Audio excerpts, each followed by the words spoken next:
दोस्तों नमस्कार।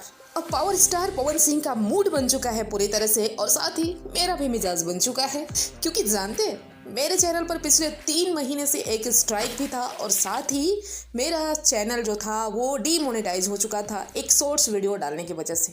खैर वो सब बीत चुकी बात है और मेरा चैनल फाइनली फिर से रनिंग हो चुका है और कंटिन्यू इस पर वीडियो आते रहेंगे। तो अब हम आपको फाइनली बताना चाहते हैं कि अपने पावर स्टार है जो वो पुराने मूड में फिर से वापस आने वाले हैं, क्योंकि जब से चुनाव खत्म हुआ है उसके बाद से वो कहाँ है, क्या कर रहे हैं, कुछ अता पता फैंस को नहीं चल पा रहा है। लेकिन हम आपको बता दें कि उनका जो एक गाना है जिसका कि फोटोज वीडियोस काफ़ी वायरल हुआ है बहुत पहले से ही, और ये गाना क्वीन सालनी के साथ में है, पवन सिंह की जोड़ी है। गाने को गाए हैं पवन सिंह और शिवानी सिंह। आ रहा है माँ गायत्री रिकॉर्ड चैनल से। गाना तो आ ही रहा है, ये तो खुशी की बात ही है, लेकिन इससे भी बड़ी खुशी की बात है कि पुराने स्टाइल में इस गाने को पेश किया जाने वाला है। जी हाँ, इस गाने का 21 तारीख को लखनऊ में प्रीमियर होने वाला है, जैसे कि पहले होते थे गानों का प्रीमियर। तो गाना मुझे लग रहा है कि कुछ ना कुछ खास तो है।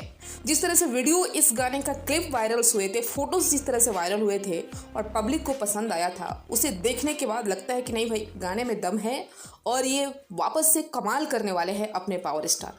कहा तो ये भी जा रहा है कि ये जो गाना है वो जो पहले एक पवन सिंह और चांदनी सिंह का गाना है सड़िया करिया वाला, उसी स्टाइल में ये गाना होने वाला है। खैर कितना कमाल करेगा और क्या करेगा ये तो रिलीज होने के बाद ही पता चलने वाला है। लेकिन अब पावर स्टार फैंस के लिए बहुत बड़ी खुशखबरी है कि 21 तारीख को गाना फाइनली रिलीज हो रहा है। तो मैंने सोचा कि आपको न्यूज़ दे दूं। कैसा लगा कमेंट कीजिएगा और मेरे वीडियो को शेयर करके एक थोड़ी सी हेल्प मुझे कर दीजिए, क्योंकि अभी चैनल मेरा थोड़ा स्लो है, तो जैसे जैसे शेयर करेंगे थोड़ा पुश हो जाए।